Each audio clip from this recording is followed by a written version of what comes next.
Hello everyone, and welcome to How-FixIT. This is the PlayStation 5 Ultimate Maintenance Guide, a complete step-by-step walkthrough to keep your console cool, quiet, and reliable. In this video, I'll show you how to fully disassemble the original PS5, deep clean the heatsink and power supply vents, replace the APU's liquid metal, and upgrade the thermal interface using fresh thermal putty for improved performance. I'll also cover the full reassembly so you can finish the repair confidently. This guide covers the 2022 revision of the original PlayStation 5. Check the model number on the bottom of your console. The code starts with CFI, followed by numbers and a letter. This video applies to models such as CFI-1215A or CFI-1216A and others. If your code ends with the letter B, Digital Edition, this guide still applies. If you have a 2020 or 2021 model, such as CFI-1015 or CFI-1116, use my separate video. The link is in the description. Before we get started, here's what you'll need. A screwdriver set with Torx T8 security and Phillips No. 1 bits. Plastic opening tools, tweezers, and an anti-static brush. Thermal Grizzly conductonaut, only needed if you're also servicing the APU interface. I'll be using thermal putty to replace the pads, and I'll explain during the process which materials and thicknesses are best for the PS5. Isopropyl alcohol, 90% or higher, and cotton swabs for surface preparation. I've included links to all the tools in the video description below. I also highly recommend using a magnetic mat. The PlayStation 5 uses many screws of different sizes. Organizing them prevents mix-ups and makes reassembly easier. A magnetic mat helps you prevent them from getting lost, since they stay attached to the mat. It's a simple but very helpful tool when working on complex devices. Alright, let's begin. Place the console on its side with the disk drive facing up, lift the top left corner of the faceplate to unclip it, slide it to the right, and remove it. Remove any dust from the back of the cover. Insert a spudger under the grill and remove it. Peel up the wire cover, then disconnect the fan cable from the motherboard.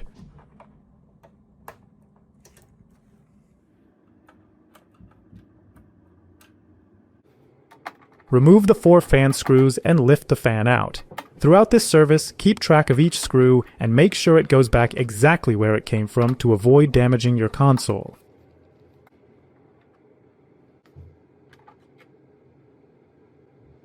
Now you can begin to thoroughly clean the fan. Use a brush to remove dust from the blades. If it's heavily clogged, use a vacuum with a dusting brush attachment. Dust buildup can create static charges and roughen the blade surface, which makes dust stick and circulate inside the console. A clean fan runs quieter, moves more air, and helps keep temperatures stable.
Next, clean the console shell and vents, especially the intake and exhaust, so loose dust isn't pulled back into the system.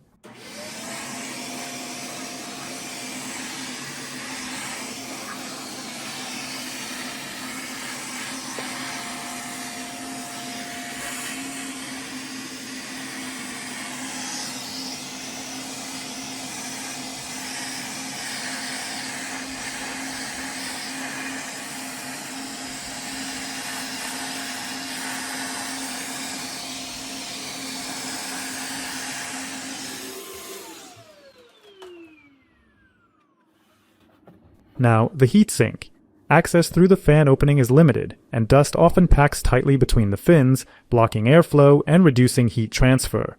You can try cleaning the heatsink through this opening, but it's only a superficial fix and won't address power supply overheating as airflow runs through the console and the power supply. We'll continue disassembling to ensure a proper deep clean. Loosen the expansion slot cover screw and remove the cover. If you have an M2 SSD installed, remove it. Remove the 11 screws securing the case.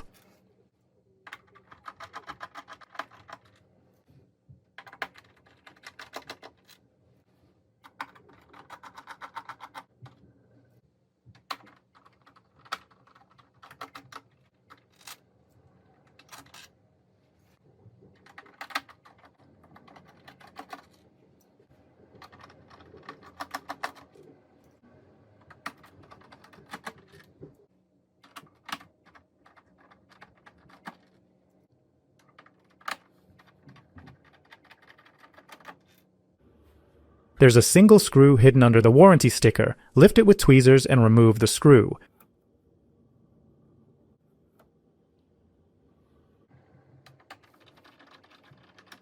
Remove the top plastic cover. Disconnect the optical drive ribbons. On the first connector, press the metal locking tab with tweezers and pull the blue tabs straight out. The second cable pulls straight up.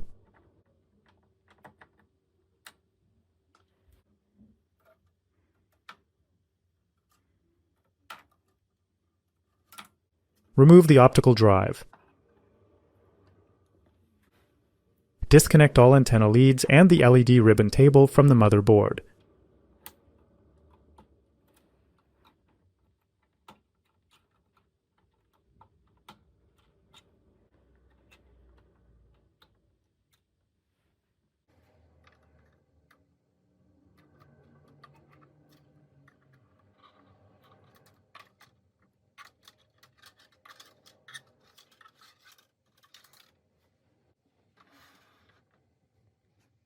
Remove 5 screws holding the metal cover and lift it off.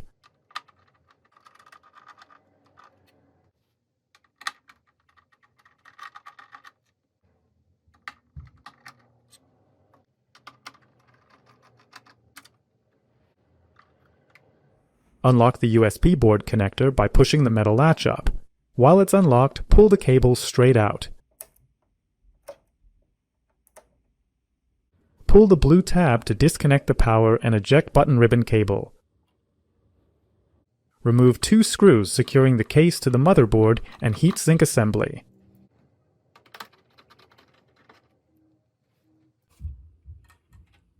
Refit the plastic cover temporarily and flip the console over. Remove the other faceplate by lifting the corner with the PS logo and sliding to the left. Clean the back of the faceplate and all ventilation openings.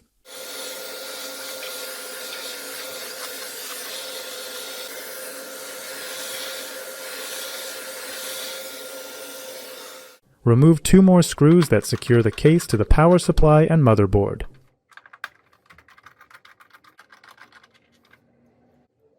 Flip the console back and remove the top plastic cover.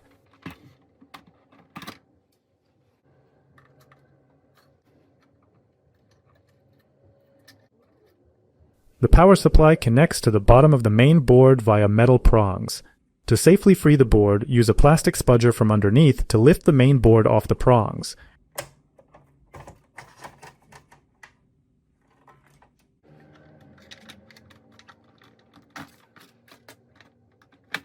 Now remove the motherboard with heatsink assembly from the housing. A quick but important note on airflow. The PS5 blows air through the heatsink and through the power supply, so dust collects on the bottom of the case, inside the power supply, and in its vents. That buildup can overheat the power supply and other components, causing shutdowns and, in severe cases, damage.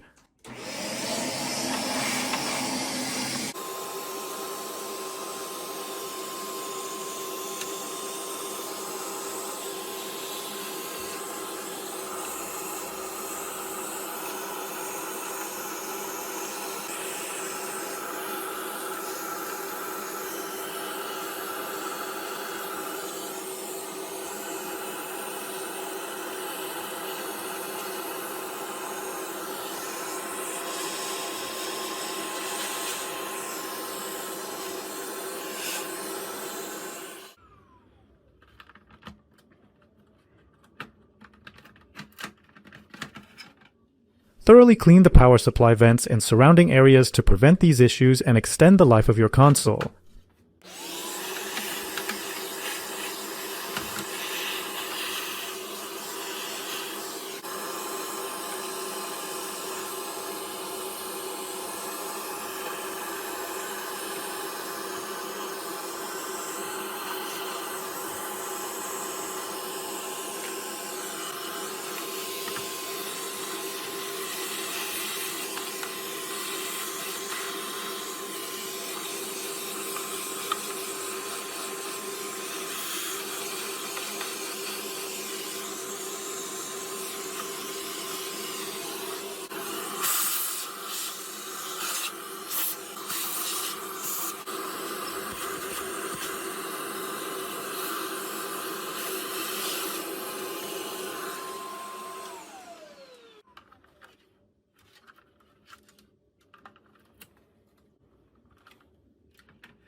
With the shell and power supply cleaned, return to the heatsink. You now have full access to the heatsink, so we can clean it thoroughly. Use a soft bristled brush and work carefully along each fin. This step is critical. A dust-clogged heatsink can't dissipate heat effectively. The fan ramps up to compensate temps spike, and the console may shut down under load.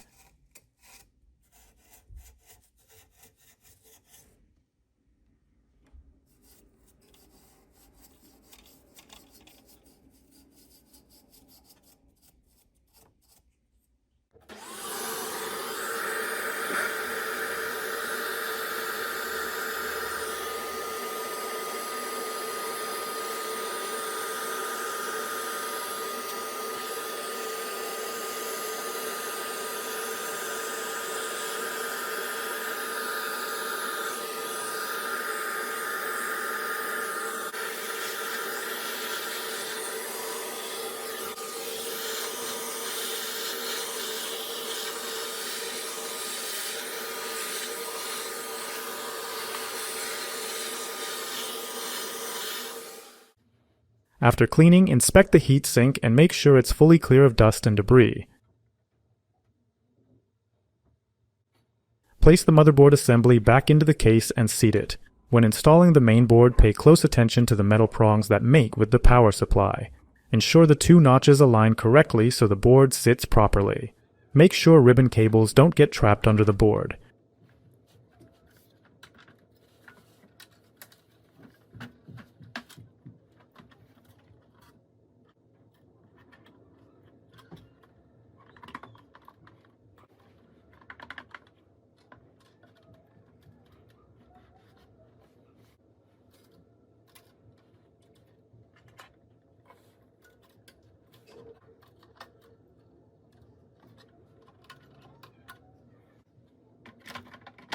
Refit the top plastic cover and flip the console over.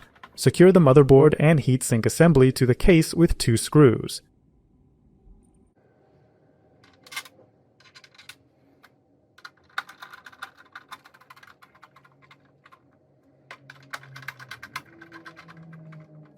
Flip back and remove the top plastic cover. If there are any dusty spots left inside the console, now is the time to clean them out.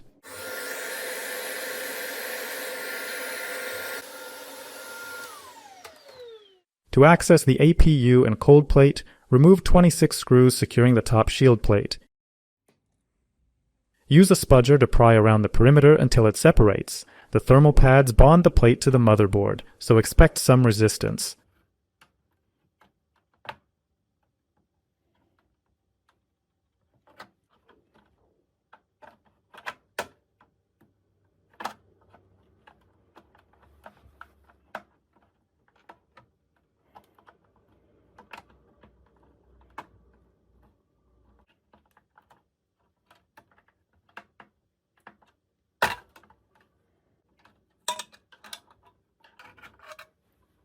Thermal pads located on the back of the top shield plate help transfer heat from the motherboard.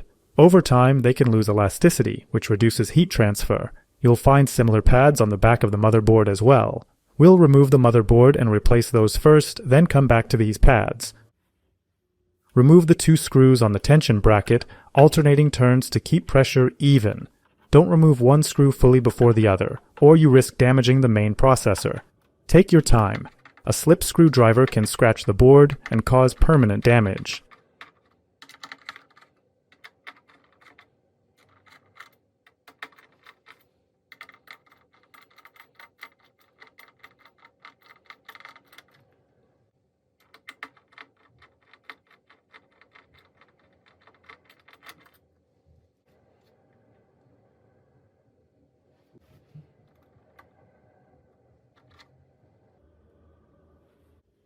If you need to clean the motherboard, use only an anti-static brush.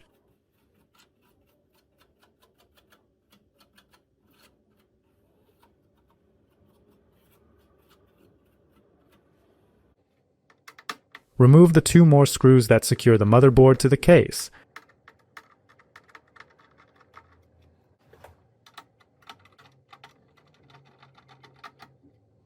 Gently lift the bottom right corner of the board with a spudger to clear the power supply prongs.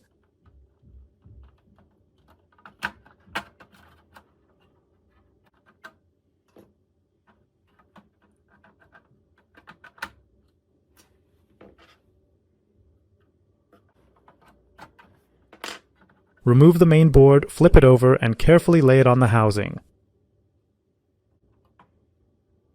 Let's inspect the surface. On the APU die, look for a dry center with a liquid metal pushed to the edges, uneven coverage, or dull oxidized areas, all signs of poor contact. On the heatsink cold plate, a patchy imprint with tide marks around the perimeter shows the liquid metal has pumped out and shifted over time.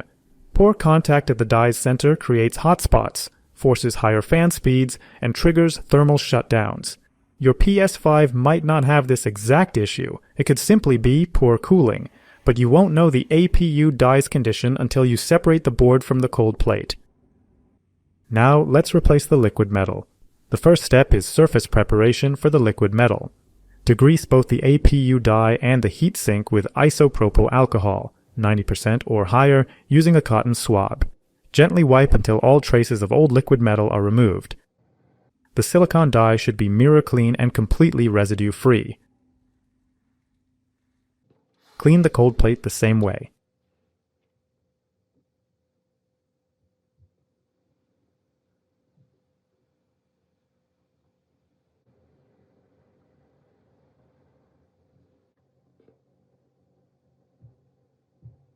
If a bubble of old liquid metal forms while wiping and you don't have a fresh tube, you can collect it with a syringe, but don't mix it with new material.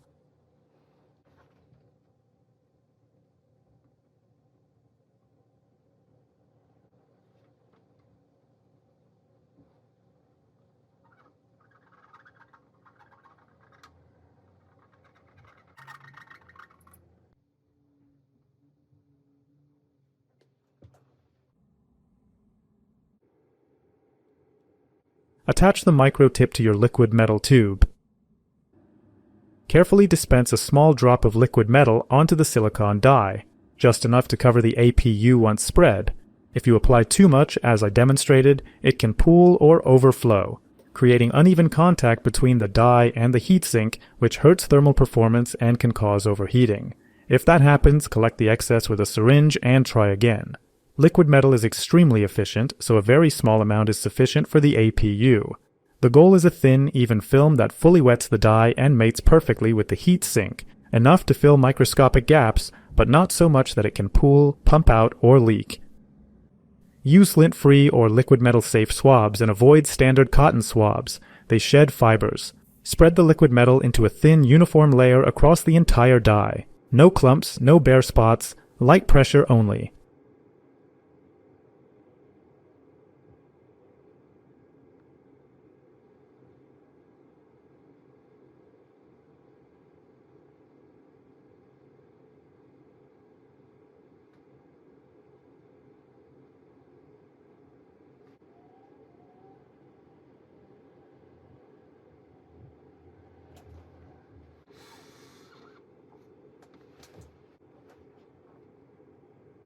Apply a very small amount to the cold plate and spread it thinly as well. Remember, liquid metal's job is to fill microscopic gaps between the die and the cold plate. A thin, even layer gives the best thermal conductivity. A thick layer acts like an insulator and raises temperatures.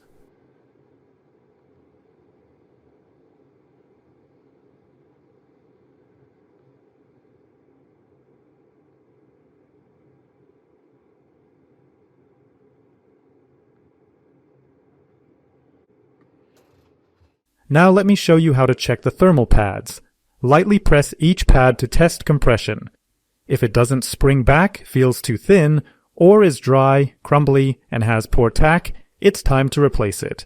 The pads in this video are still flexible and transferring heat well, but I'll replace them anyway to demonstrate the process. Now, let me explain why thermal putty is a better choice than traditional thermal pads for the PS5. Thermal pads are available in various thicknesses, ranging from 0.5 mm to 3 mm, and must be cut to precise shapes for different components. The PS5 uses multiple pad thicknesses across the board, which makes finding exact aftermarket matches tedious and easy to get wrong. If a pad is too thin, it won't make proper contact. If it's too thick, it puts excessive pressure on the board and components. Both situations degrade thermal performance. Thermal putty solves this. It conforms to any gap between components in the heat sink, spreading evenly under pressure to create consistent contact and better heat transfer across uneven surfaces. There's no guesswork about thickness, no intricate cutting, and far less risk of poor contact on smaller chips, or VRMs. Now let's pick the right thermal material. For the PS5, the best like-for-like upgrade over stock pads is Thermal Grizzly TG Putty Advance. It balances performance and ease of use. If you want maximum thermal headroom, choose TG Putty Pro. The TG Putty basic version has lower thermal conductivity and is only worth considering if cost matters more than performance. Use only a plastic tool to lift and remove the old pads from the metal plate. I recommend using a plastic tool to avoid scratching the surface, which could lead to potential corrosion of the metal.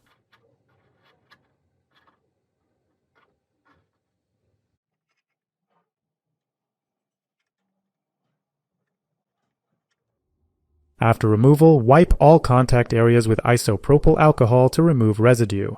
Clean surfaces ensure the new thermal interface adheres properly and transfers heat efficiently.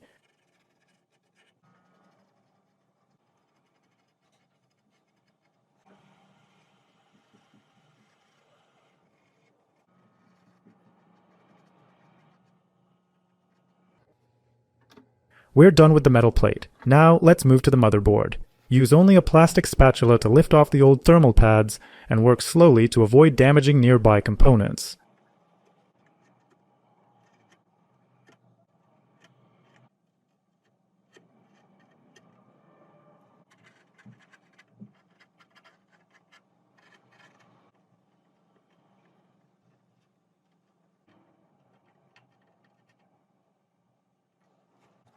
After removal, clean the pad areas with isopropyl alcohol and a cotton swab.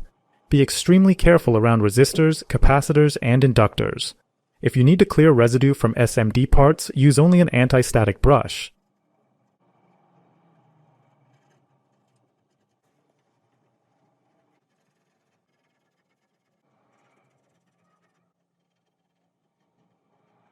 The motherboard is now ready for fresh thermal putty. As mentioned earlier, TG Putty comes in 3 variants: Basic, Advance, and Pro, differentiated mainly by thermal conductivity. Basic offers mid-range performance, Advance is high performance, and Pro provides the best thermal headroom. I'll be using TG Putty Advance because it offers the best balance of price and performance. Its color also matches the factory compound Sony uses in the PS5. Apply the thermal putty with the included spatulas or any convenient plastic spatula.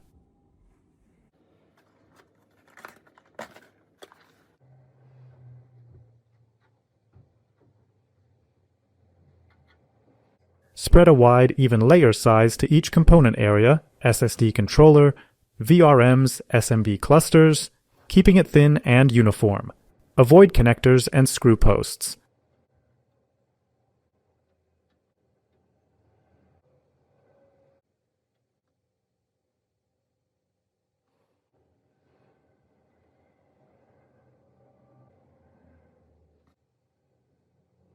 If you prefer to form it into pad shapes, use blunt-ended tweezers to shape and place the putty. Aim for full contact with no gaps or air pockets. Slight overlap at the edges is fine, but don't over-apply. If you think you've applied too little, just add a small amount on top of the existing layer. The putty will compress under the shield plate, so aim for a continuous gap-free film, not bulges or thick ridges. Add gradually and avoid over-applying. So, how much thermal putty should you apply? The TG Putty series is a non-conductive spacer replacement designed to fill gaps from 0.2 mm to 3.0 mm. Aim to match the original interface thickness on each component. For example, VRAM chips originally use a thin layer, so only a small amount of putty is needed there. As a rule, it's safer to apply slightly more than too little. Under pressure, excess putty will squeeze out and fill the space.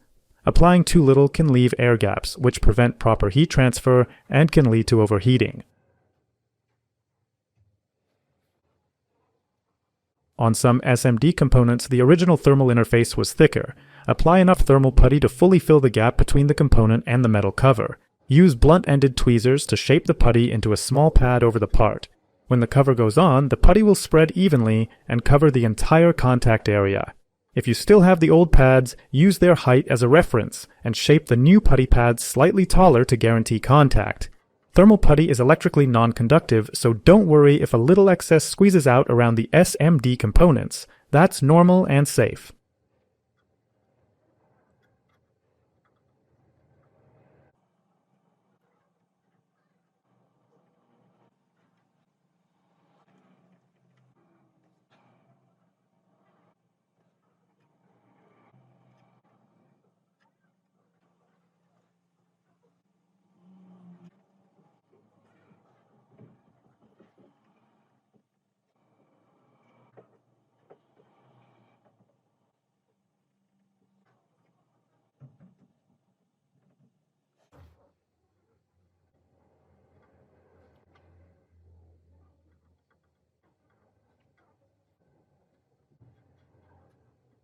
I've finished replacing the thermal pads on this side of the motherboard. Now, let's install it.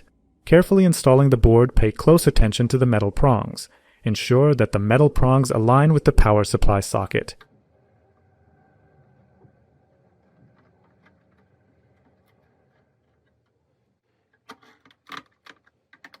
Make sure the two notches line up correctly. That confirms the main board is fully seated. Secure the motherboard with 2 screws.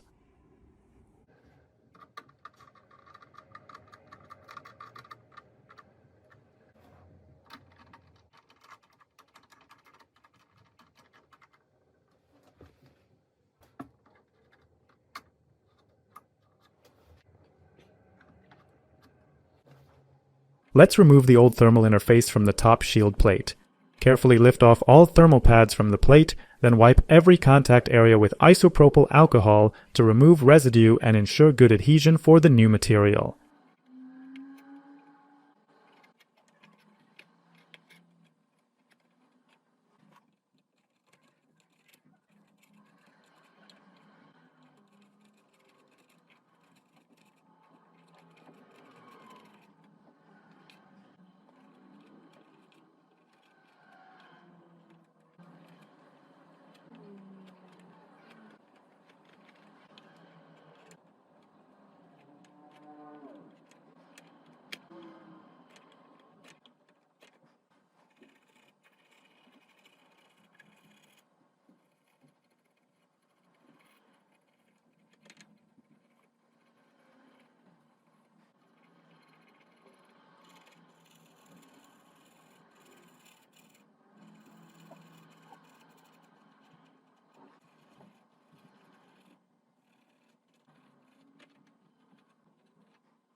Next, move to the back of the motherboard and remove the pads there as well. Use only a plastic tool to lift pads from VRAM chips and SMD components to avoid scratching the metal surfaces or damaging components.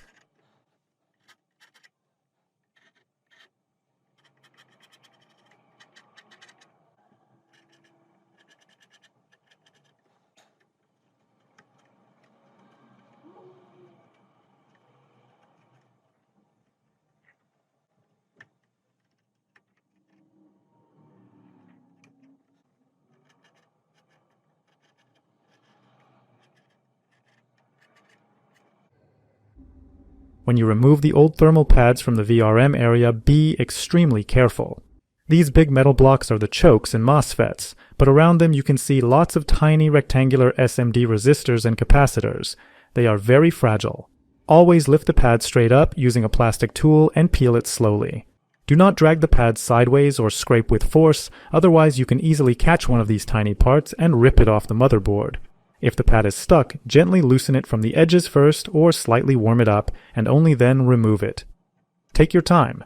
Don't rush any step. Patience is the key to a clean, successful repair. Always use only plastic tools near connectors and SMD components. Slow, careful work is what protects components and delivers the best result.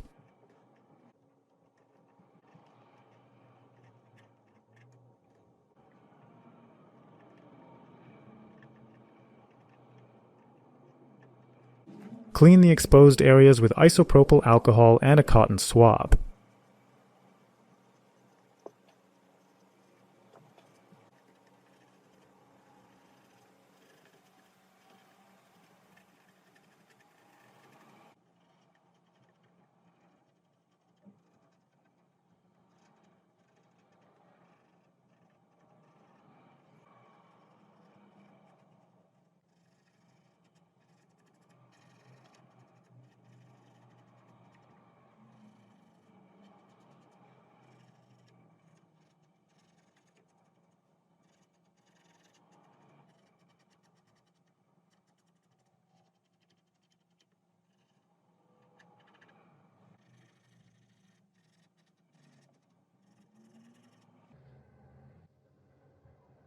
Apply the thermal putty to the VRAM chips in the same way you did earlier, a thin, even layer size to each part with full coverage and no gaps.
Remember, some SMD components originally used thicker pads, so add a slightly larger amount of putty in those areas to ensure proper contact once the shield is installed. The putty will compress and spread under pressure.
At this point, all required motherboard components are covered with thermal putty.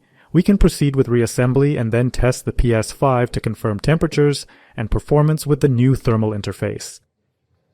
Install the bracket with plastic arms first, then place the metal bracket on top, aligning the holes.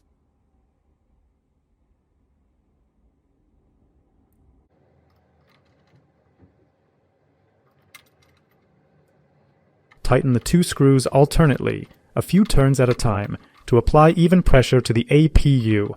Don't crank one down all the way first.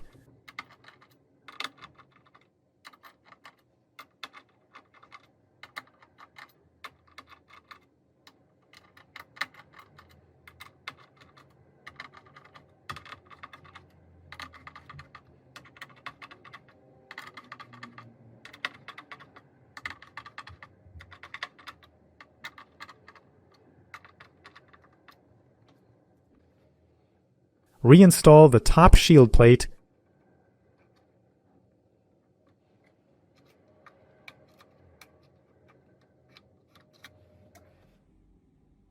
Secure the top shield plate with 26 screws.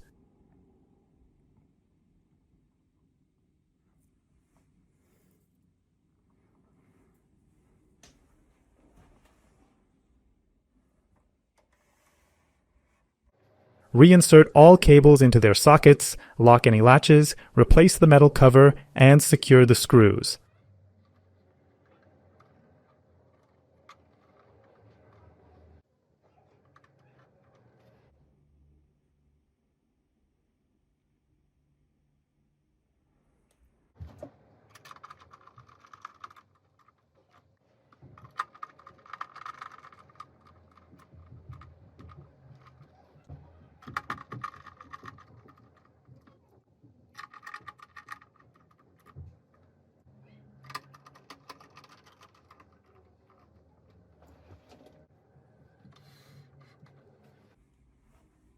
Secure the motherboard and heatsink assembly to the case with 2 screws.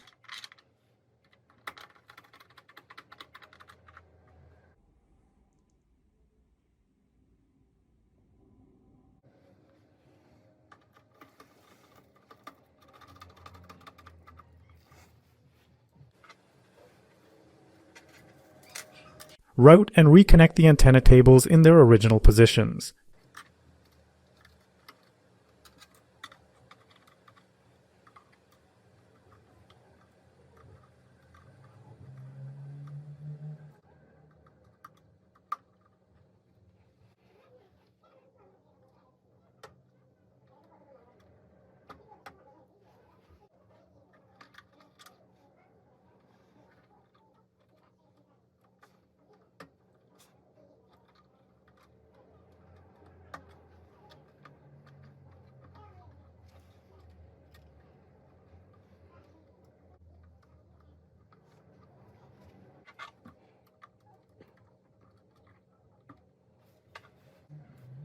Install the optical drive and reconnect both ribbon cables.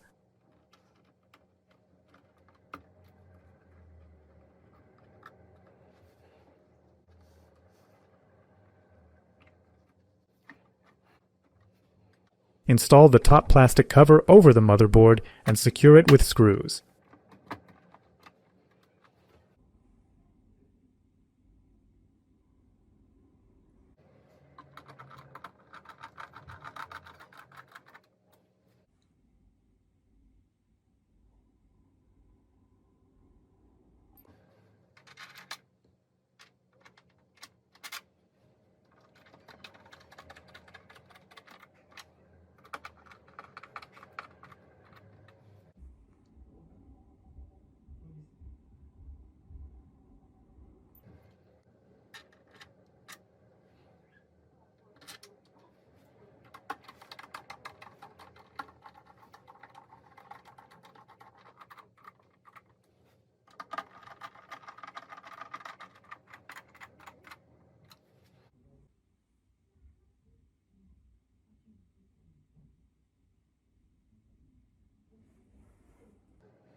Install the expansion slot cover and secure it with the screw.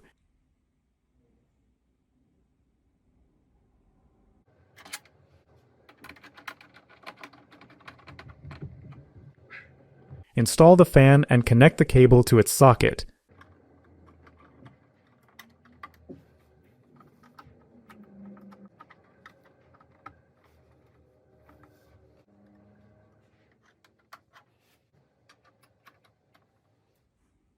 Secure the fan with 4 screws.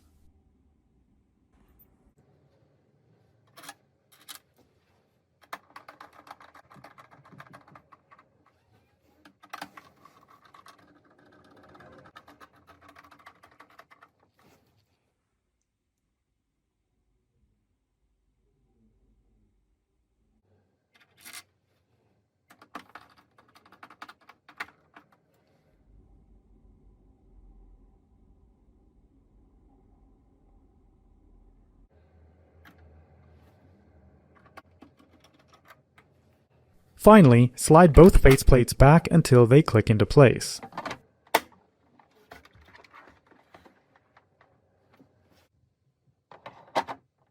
The PS5 is now fully assembled. Connect it, power it on, and test under load. If this guide was helpful, give the video a thumbs up and subscribe for more repair tutorials. Visit our website for more tech insights and do-it-yourself guides. Remember, every tech challenge is an opportunity to learn and grow. If you have any questions about PS5 maintenance, please feel free to ask them in the comments. By the way, if you spilled a sugary drink on your PS5 controller and the buttons are sticking, check out my tutorial on cleaning and restoring the DualSense controller. For additional details, check out the useful links in the description below. Thanks for watching How-FixIT. See you next time.